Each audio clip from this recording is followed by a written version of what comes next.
Is it really? No, it's not. It's not real, right?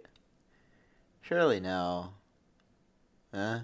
No, I am definitely, I'm definitely alive. Yep. Okay, so it's real. Hello, welcome to the the men's basketball version of the non-con recap. Just relatively normal season for a basketball school. Just kidding. I don't know what we're doing here, but it's working. We do have a worse record than Miami of Ohio, though, so it's not good enough. But hold on. Before we get there, we start out the season wondering why. Just to first off, why are we doing this?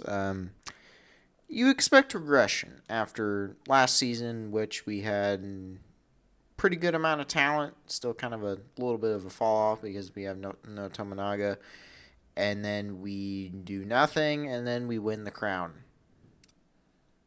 Whoop-de-doo. So we'd start off the season with a winning streak from last season. Definitely will not become a major talking point later. But yeah, we vibe into the season with nothing but just nothing but meh. So game one. Oh, right. I forgot. There's exhibition games. And this time, for some reason, Nebraska decided to play an actual basketball team. Why? I don't know. But both teams were rotating heavily. I was seeing guys out there that I didn't even know who that were on the fucking roster.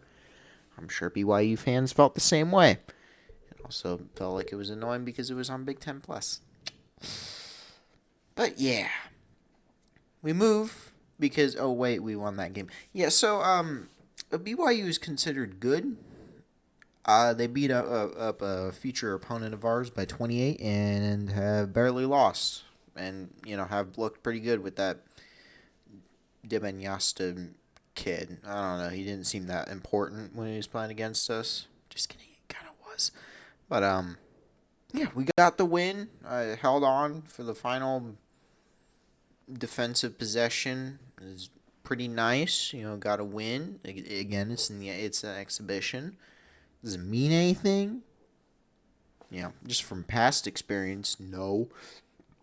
I remember one of our worst seasons started out with a really great exhibition game performance, a good win, and then everything just fell apart.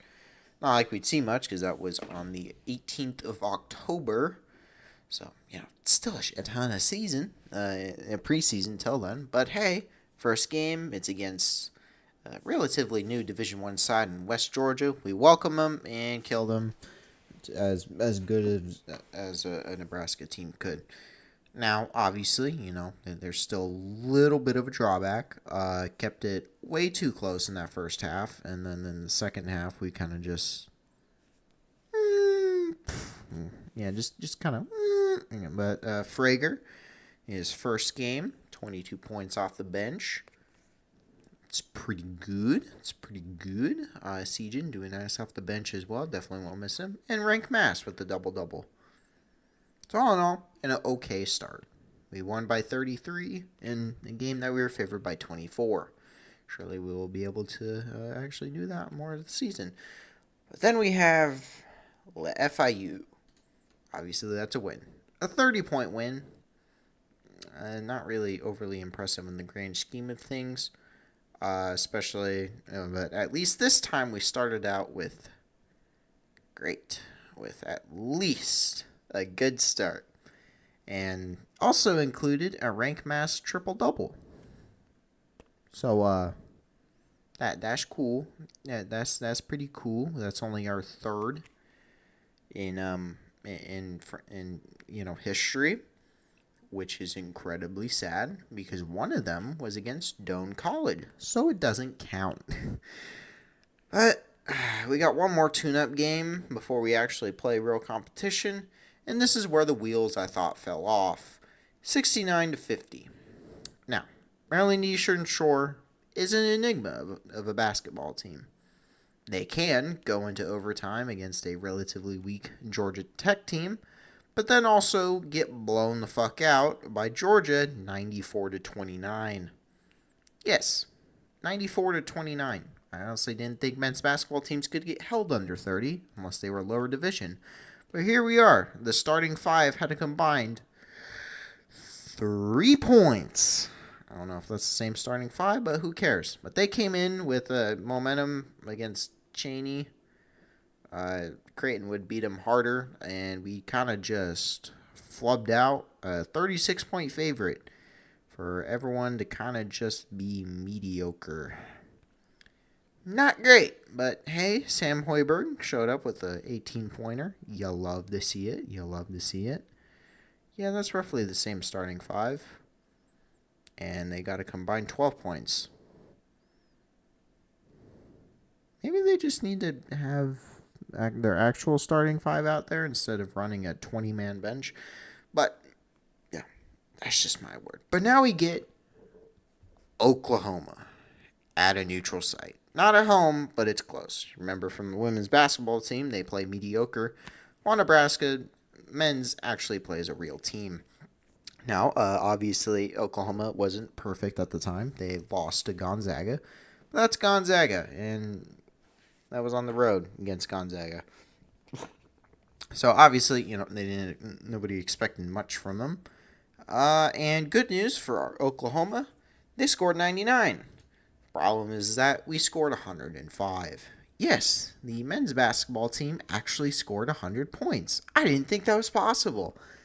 But hey, we outraced them despite the abysmal first half, especially on defense. Second half, no different on the defensive end.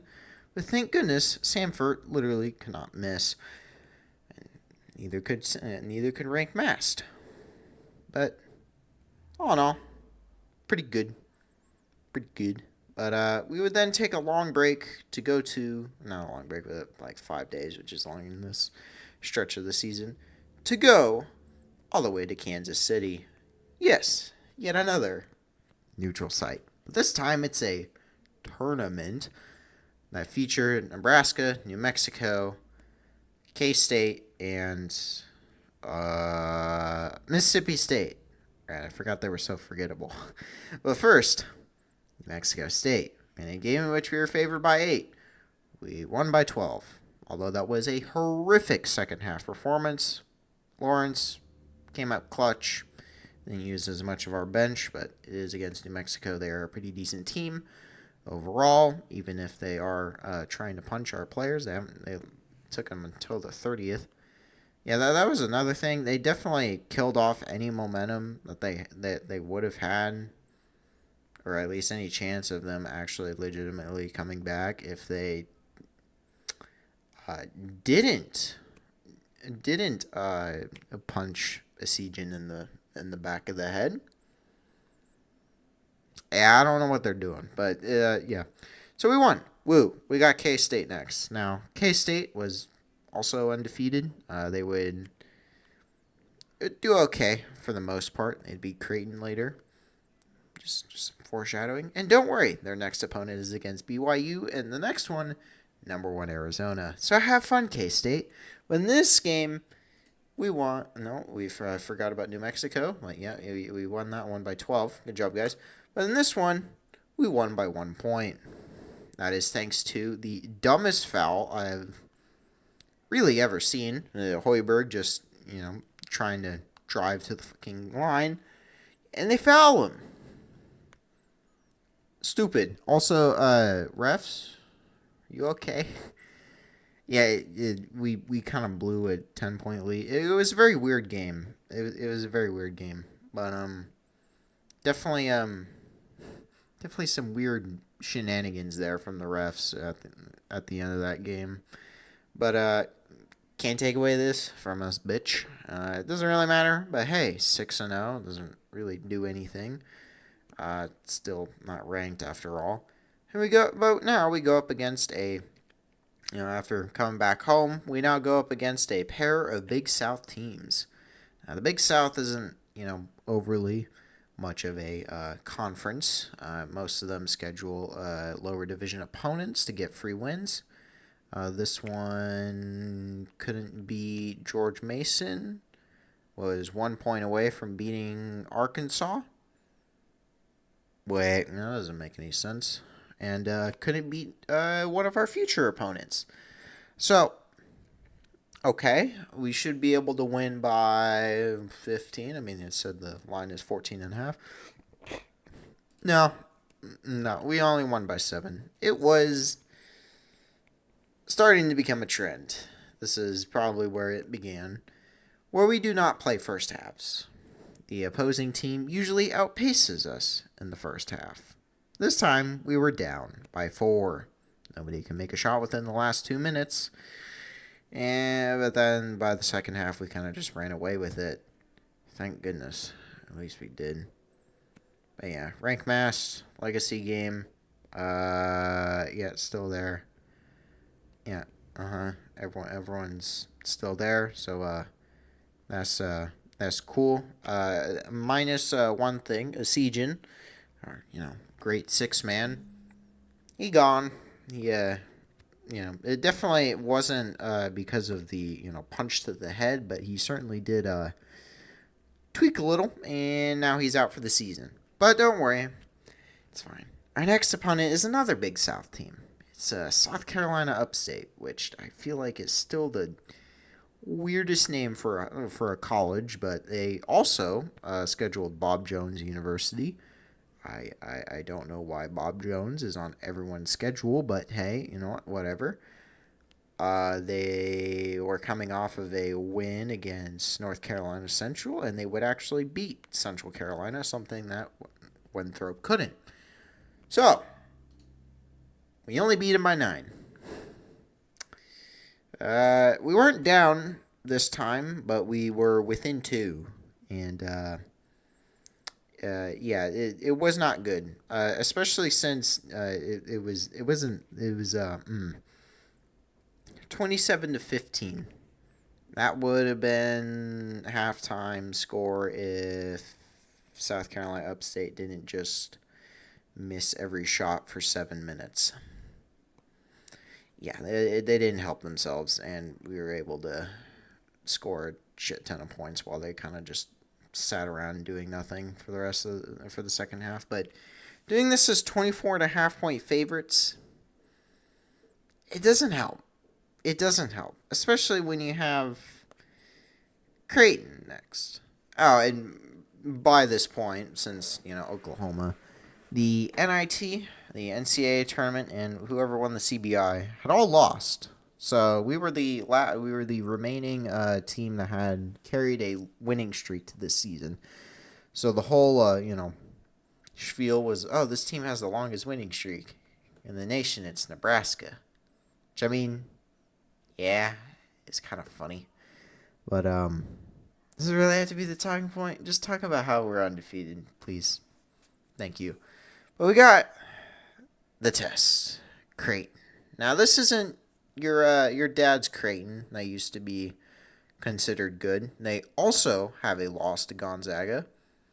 They beat the shit out of Maryland Eastern Shore and a future opponent. But they do have some slip-ups. Baylor? I get the players there at a tournament is something else, but Baylor? Yikes. They can only get a win against Oregon in the consolation bracket of the Players Era. Yikes. But, they started out with some expectations, fell off a cliff, and were never able to recover, even by the time they were facing, other opponents. But in this one, 21 points. You wouldn't think after being so goddamn close to teams like Winthrop in South Carolina Upstate, that we'd actually be able to beat Creighton. Well, that's just the, power of being at home or something. Beating Joe, shit ton of rebounds, Mass with shit ton of points. Absolutely no help from the bench at all. We're even able to put in guys like Kendall Blue and Leo Curtis. You should be ashamed if Leo Curtis ever gets any minute. You should just be ashamed. Immediately shame. But it was good. We at least won one of the big 3 games. Because, just like last year, we have this random stretch where the, intensity ramps up to about 100. So we got Wisconsin next. Now, once again, this isn't your dad's Wisconsin. This is your mediocre's Wisconsin. Oh, and by this point, we did acquire a ranking. We just did against Wisconsin. It's not the best. They have a 28-point loss to BYU. Allowed 72 to Northern Illinois. Lost to TCU, who is the most confusing team of all, losing to New Orleans by 4, but also losing to Michigan by 4. And Notre Dame by 2. Very confusing. No one's ever going to trust them, though, so unfortunate for them. But, they lost their ranking long ago. Even when they were beating their in-state rivals Marquette by 20, they still couldn't get it, probably because they only beat Northwestern by 12. Which, that exceeded expectations, but... Okay, then maybe that's just average. Wait, is it freshman? Goddamn. But, don't worry. Don't worry. We took care of them. As only 2.5-point favorites. A ranked Nebraska beats the ever-living crap out of Wisconsin. This is worse than what happened against Creighton. This is worse because Kendall Blue was able to get not only 7 minutes, but 3 points. Bolus was able to get 2 minutes. Curtis, 4. You should feel shame. Because remember, these guys did not log any points against either, I tell you, either of the, well, I guess Bolus logged in, neither South Carolina Upstate or Winthrop. They did not log a single goddamn point.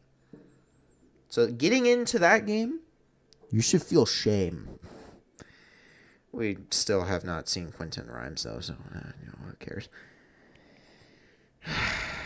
But it wasn't over. Because the week of hell was only going to get ramped up to 1,000,000. You know how we were basically playing all home games? We hadn't left like this random line between South Dakota and Kansas City.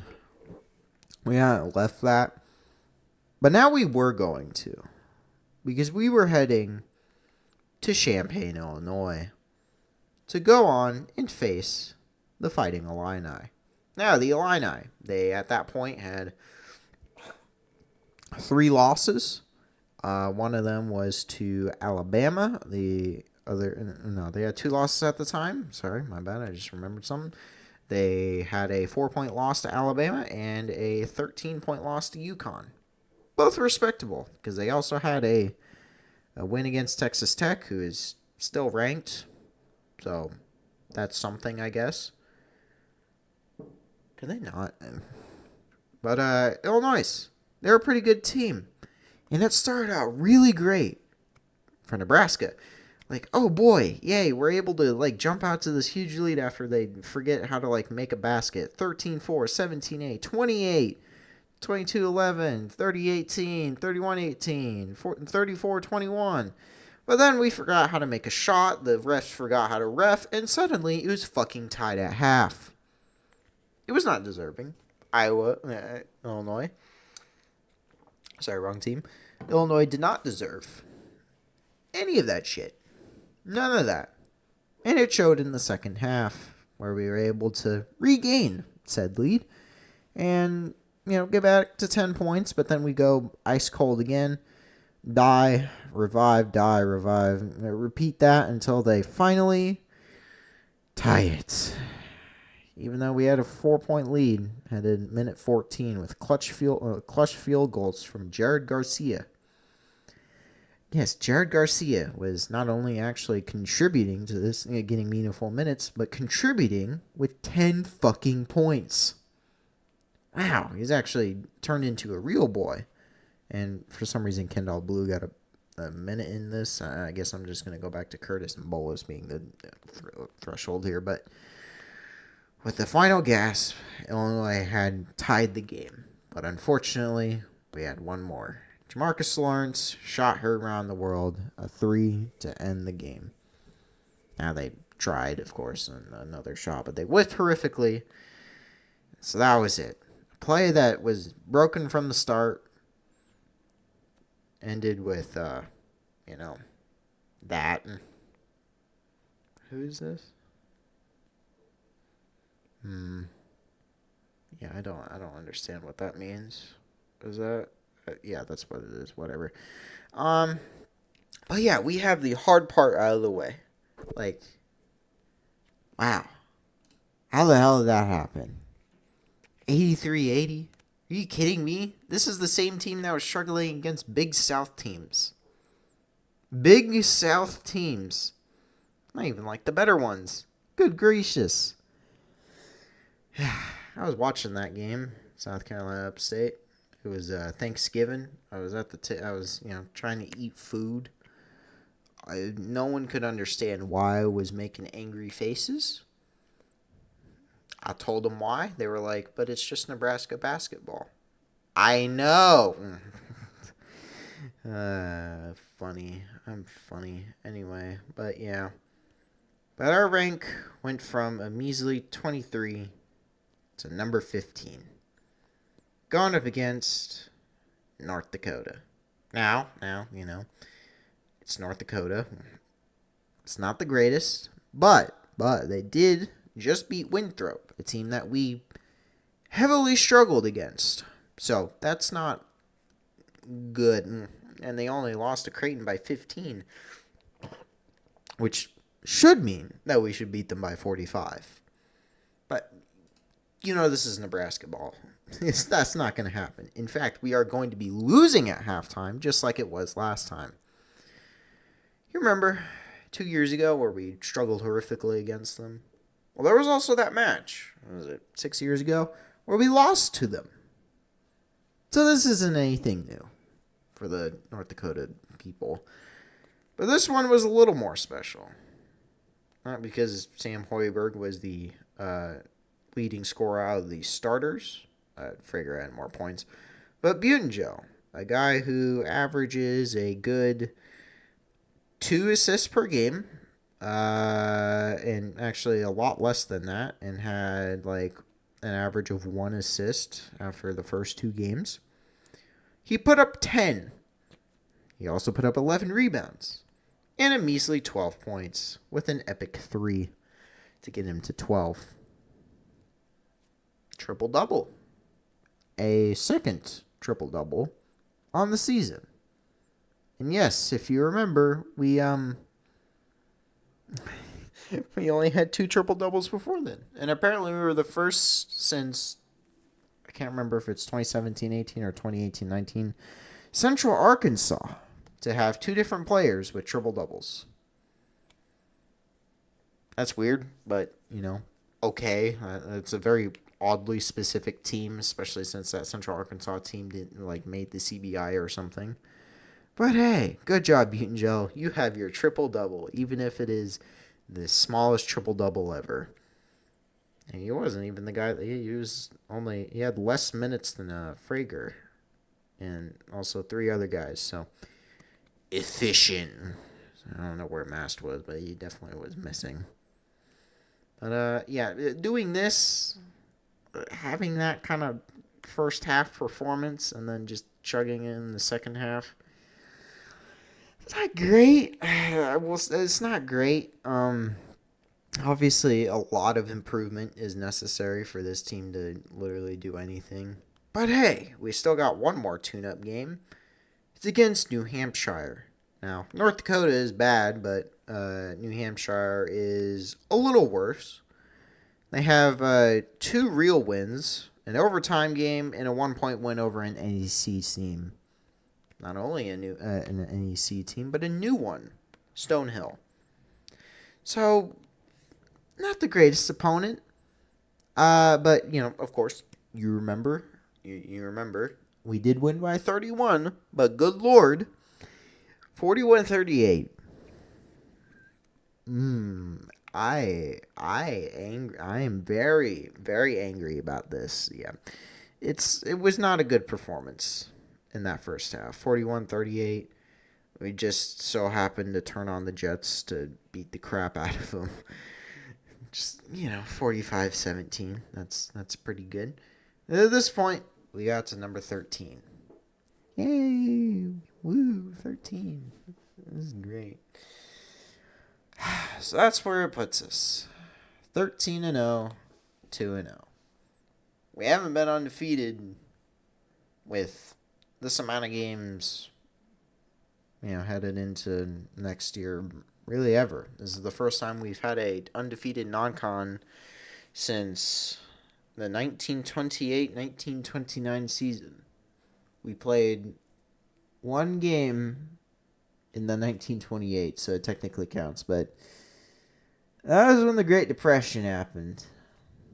So you can probably tell what's going to happen totally. Yeah, no. This team has, the women's team, I kind of expected. Obviously, the record is quite nice and a lot better than I expected, but the overall play, I expected a lot more. This is, even though they haven't put up the best performances, considering what I thought at the beginning of the year, my expectations have been blown out of the water and then some. I thought this team would lose to Oklahoma, K-State, definitely Illinois, possibly even Creighton. Then I remembered that Creighton is currently in a Great Depression. And that K-State is the epitome of choke. And Illinois is funny. Because even in all of this season, in which we have had a only 19-point win over Maryland Eastern Shore, a terrible first half performances against Winthrop, South Carolina Upstate, North Dakota, New Hampshire. After all those, we're still somehow, some way, undefeated heading into the next year. This is a sign of something. I can't tell whether it's Great Depression Part 2 or if it's something else, but it's a sign. It's a sign that whatever it is up there is telling us something. I honestly, ride the web, bitch. Also, if you've looked at the ticket prices for the Michigan game, $500. This is why you become a season ticket holder. You make that money. I'm pretty sure you spend $500 on a full season ticket package. Probably not, but it's still funny, especially when you have all these home games. But yeah, it's certainly a ride, even if it ends on the 2nd when we go up against an actual team, Michigan State. It is at home, but, can't win them all sometimes. Even if it is just this and, whatever. Surely this is the year. Please let it be the year. I cannot take the memes any longer. Please, just let it be the year we win a tournament game. Please, I beg of you. I cannot wait any longer for this shit. I just cannot wait any longer. Because I've been promised this shit when Tominaga came. I've been promised this when we had the best duo of pretty much any basketball memory that anyone has. And we never got it. We fell short multiple times over. We won a tournament that no one really cares for. We won another in-season tournament that's actually 3 crowns in 1 calendar year. We've made it to fucking January undefeated. Really. A 1 combined loss between the basketball programs. 2 combined losses between the volleyball and basketball programs. What? What? I'm confused. And yes, the volleyball one is still a little, still terrible. But, geez, man, I can't really understand what happened other than it's just beautiful, man. Can't wait for it to, only be forgotten. But the ride is nice. I don't know if I'll really do anything, talk about it, unless we go into January undefeated. I just hope we're able to win a tournament game, a conference tournament. No, I guess a conference tournament would be nice. But the real goal is an NCAA tournament win. No matter what seed we get, if we make it, no matter what, I will be scared. I will be scared to death until the clock hits 0 and we have won. I will be scared. Nothing that can change. But anyway, I think that's it. Shit take forever, but I don't really care. It needs a lot of words. Love to see it. Even if it's the ugliest 13-0 that you've ever seen, it is 13-0. Although 14-0 from Miami of Ohio is a little uglier, but hey, win's a win, am I right? Go Red Hawks. Love you, boys. Please keep winning. Please, just I cannot take 2 losses. I'm just kidding. I don't really care. Just need to get my mind off that. I'll see you later for whatever football recap is, or probably just Bears game next because I've recorded a little too much.